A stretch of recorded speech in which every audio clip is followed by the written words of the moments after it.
26-year-old ex-GI arrives home from Denmark, where doctors converted him into a woman. 2 years ago, the name was Jorgensen. Today, it's Christine. Most of us who are beyond 40 can remember that time in the early 1950s when the then George Jorgensen shocked the world by announcing that he had become Christine Jorgensen, one of the first people to undergo a sex change operation, certainly the first one to have it so widely publicized. The story of her later discovery and transformation electrified the world. It was the first chapter in a new outlook toward the transsexual phenomenon. The conformist American society of the 1950s embraced the American dream and its ideals of equal opportunity and societal normalities. In this post-war era, World War II veterans received gratification for their courage and were idolized as godlike figures. Amongst them was George Jorgensen, a middle-class New Yorker who gained respectability for his position and embodied the praised ideals of America. However, throughout his early adulthood, George felt like a woman trapped in a man's body, a common description of those with gender dysphoria.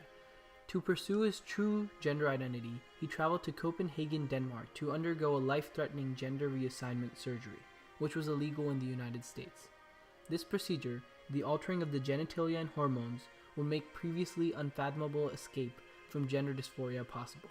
Despite the societal opposition and the illegality of the operation in America, he proceeded with the surgery, returning home under the new identity of Miss Christine Jorgensen. The reality of the sex change shattered her public image of a World War II veteran, painting her as an anomaly. According to the New York Daily News, Miss Jorgensen's controversial surgery became the top news story during 1952, advancing above the Korean War and the polio vaccine. She sacrificed her admirable reputation to stand up for the LGBT community. During this white picket fence era, Christine Jorgensen, an uncredited pioneer in gender reassignment, applied her acclaim to advocate for acceptance of the LGBT community through her legal and social stances, in turn igniting the gay rights movement and diversifying notions of sexuality and gender.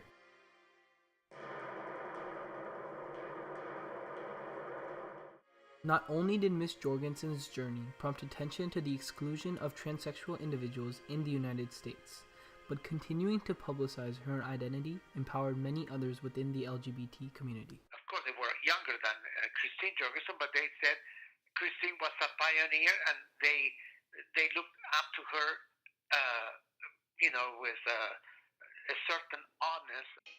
She courageously defied stereotypical gender roles, embodying the epitome of masculinity as a veteran of the war, conversely followed by experiencing life as a woman.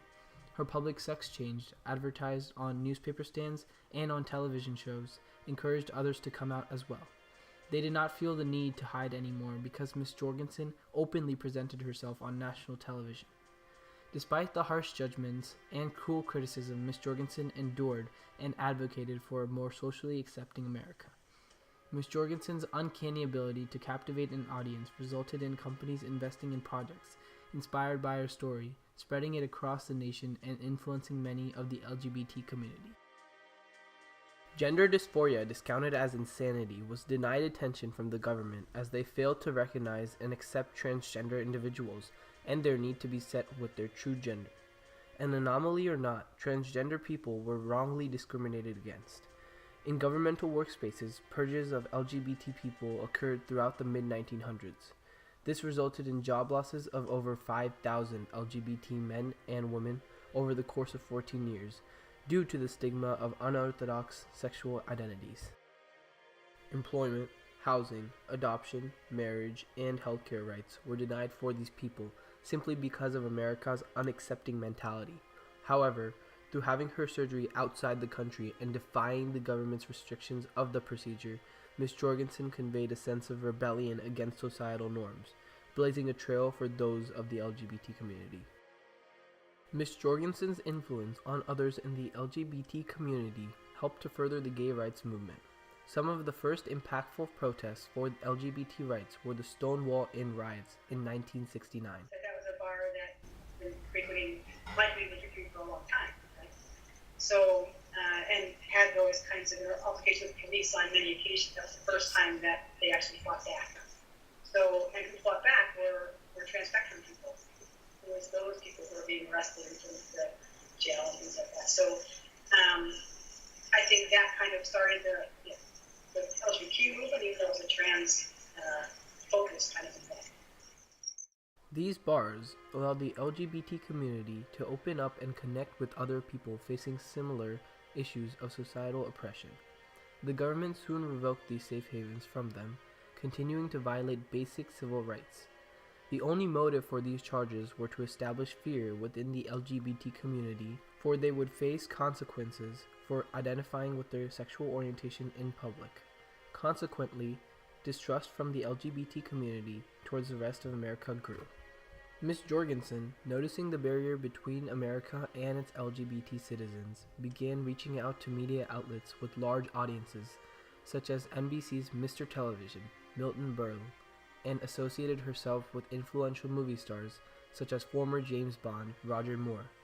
By doing so, Ms. Jorgensen eased tensions between the two groups, resulting in LGBT movements becoming supported by much more of America. Her stand revolutionized societal norms regarding the LGBT community, explaining that these people were not abnormalities or enigmas. Today, she continues to be appreciated and acknowledged for her work as the pioneer of transsexuality. Following in her footsteps, many organizations have been created to advocate for the LGBT community, including the Gay and Lesbian Alliance Against Defamation, or GLAAD, the National Center for Transgender Equality, or NCTE, and the National LGBT Bar Association. The GLAAD works to fight for LGBT rights in the pursuit of equality, while the NCTE specifically fights for advancements in gender equality. The National LGBT Bar Association holds a conference every year, providing job opportunities to those who identify with this community and protection against prejudice in public. However, some may argue that Caitlyn Jenner and her proclamation of experiencing gender dysphoria in April of 2015 instilled a greater impact on the public perception of the LGBT community. The former Olympic athlete and TV personality was able to touch more lives than Ms. Jorgensen, in turn becoming more effective in diversifying notions regarding transgender people. According to a survey conducted by the Pew Research Center, 7 in 10 transgender individuals sympathize with messages projected through the entertainment industry.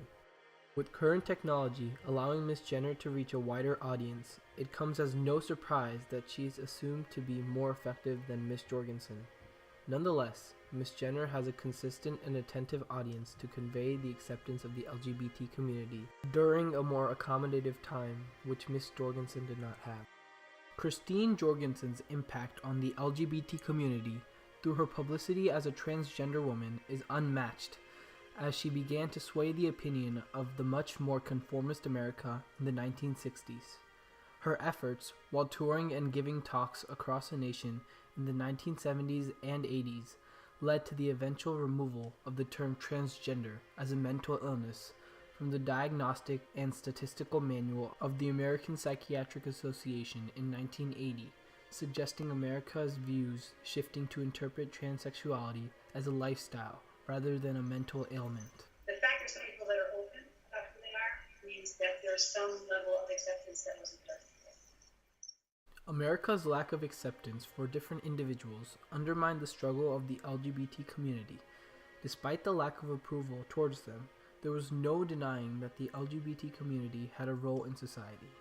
Throughout the nation, people faced the dilemma of coming out or staying in the closet, resulting in the development of gender dysphoria. However, Christine Jorgensen's publicity as the first American transgender person relieved people from feeling the burden of their sexuality, trailblazing a road to acceptance. They've stated it openly that they felt that I did my own thing during a period when people were not doing their own thing.